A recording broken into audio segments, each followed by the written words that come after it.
नमस्कार, मैं रचना शर्मा चढ़ती कला टाइम टीवी देख रहे सभी दर्शकों का स्वागत करती हूं। आप देख रहे हैं उत्तर प्रदेश के समाचार।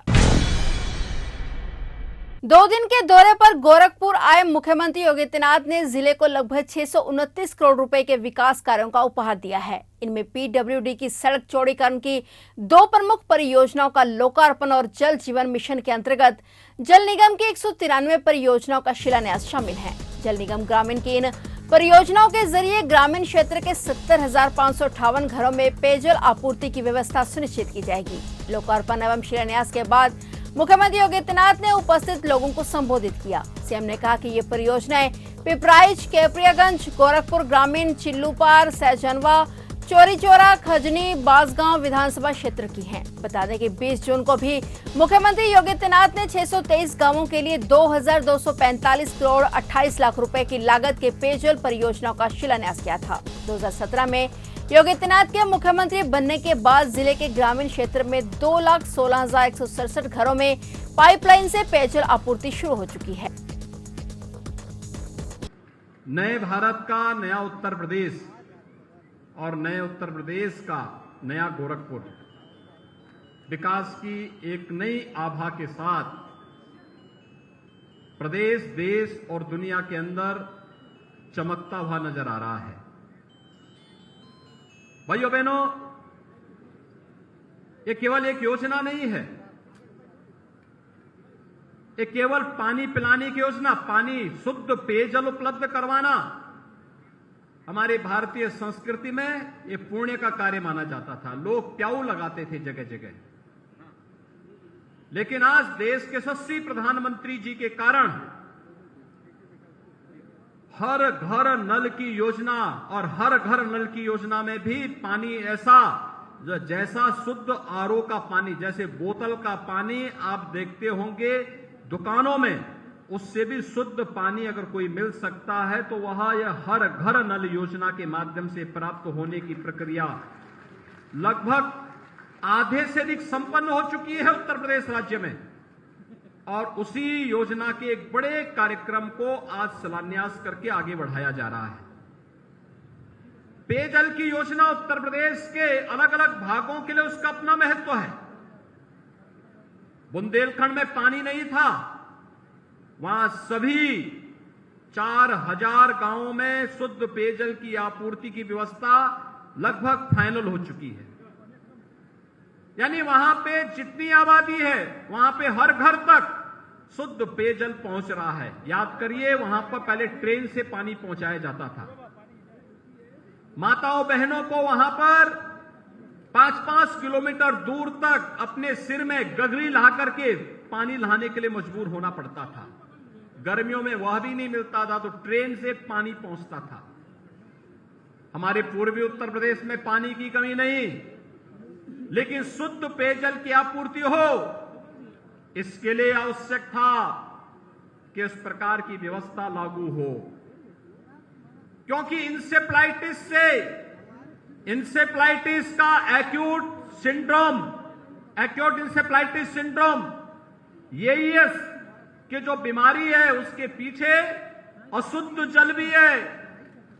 इस अशुद्ध जल से मुक्ति दिला करके लोगों को शुद्ध जल की आपूर्ति हो और इंसेफ्लाइटिस का उन्मूलन हो, इसी क्रम में इसकी उपयोगिता पूर्वी उत्तर प्रदेश के लिए बहुत महत्वपूर्ण था। और आज मुझे प्रसन्नता है जब एक तरफ इंसेफ्लाइटिस के उन्मूलन को अंतिम चरण में हम लोग लेकर के चल रहे हैं, वहीं शुद्ध पेयजल हर घर नल तक पहुंचेगा। यह उस योजना का ही एक अगला सोपान है।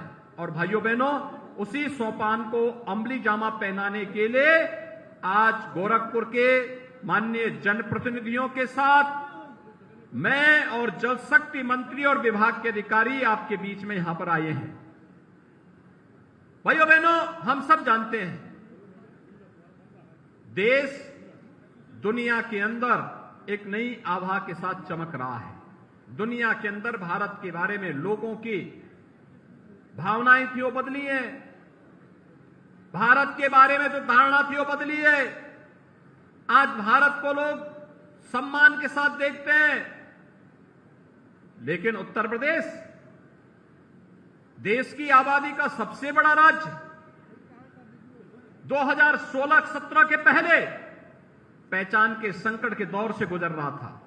ये पहचान का संकट यहां पर दंगाओं के कारण, भाई भतीजावाद के कारण, परिवारवाद और जातिवाद की राजनीति के कारण, भ्रष्टाचार के कारण, माफियावाद के कारण, इन सब के कारण उत्तर प्रदेश के नौजवानों के सामने, उत्तर प्रदेश के नागरिकों के सामने पहचान का एक गंभीर संकट खड़ा कर दिया था।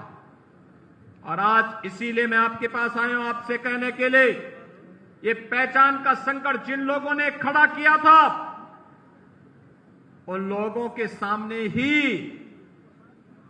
आपने पहचान का संकट खड़ा कर दिया है और स्वयं अपनी पहचान को दुनिया के सामने एक नई आभा के साथ प्रस्तुत किया है।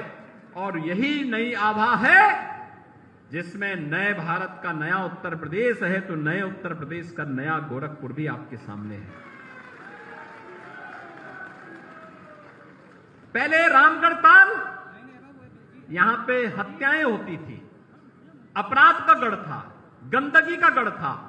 और आज यहां पर जब रवि किशन जी और महेंद्र पाल सिंह जब फिल्मों में ठुमका लगाते हैं यहां पर, तो आप यहां पर देखते होंगे किस प्रकार से यहां पूरे गोरखपुर और पूर्वी उत्तर प्रदेश के लोग देखते हैं फिल्मों में कार्य कैसे होता है। इन लोगों के यहां पर फिल्मों की शूटिंग कर रहे हैं लोग।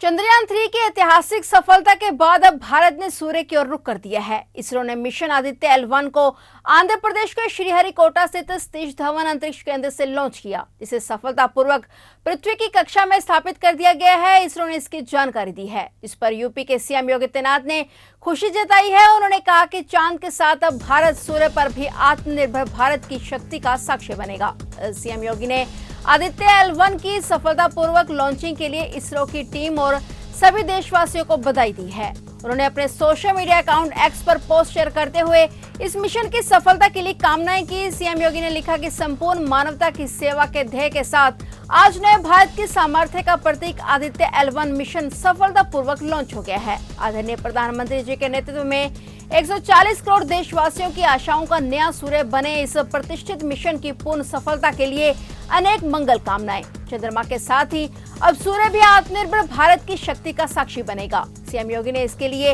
इसरो मिशन आदित्य L1 से जुड़ी टीम को हार्दिक बधाई भी दी। बता दें कि आदित्य L1 भारत का पहला सूर्य मिशन है। आदित्य L1 को श्रीहरिकोटा से लॉन्च किया गया। आदित्य L1 को लैंग्वेजियन पॉइंट 1 तक पहुंचने में 127 दिन लगेंगे। इसके बाद कुछ परीक्षण किए जाएंगे, जिसके बाद अगले साल फरवरी या मार्च तक डाटा आना शुरू हो जाएगा। खास बात यह है कि यह अंतरिक्ष में L1 पॉइंट पर रखा जाएगा, जो एक स्थिर बिंदु है।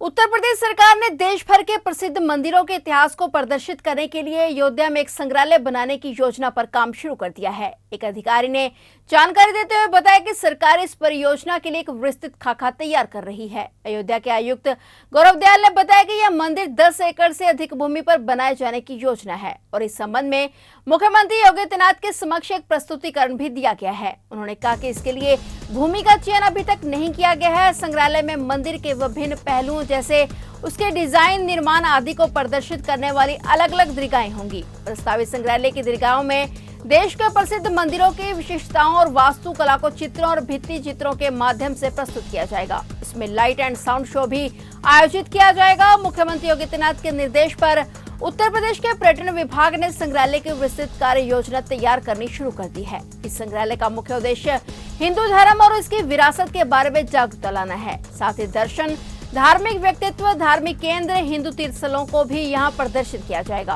उन्होंने कहा कि परिसर में एक बगीचा, तालाब, कैफेटेरिया और बेसमेंट में पार्किंग भी बनाए जाने की योजना है। तीर्थ नगरी अयोध्या में कम से कम 6000 मंदिर हैं और सामान्य दिनों में लगभग 3 लाख लोग यहाँ आते हैं। सीएम ने कहा कि अयोध्या में भगवान राम का भव्य मंदिर श्रद्धालुओं के लिए अगले साल जनवरी में खुलने की उम्मीद है।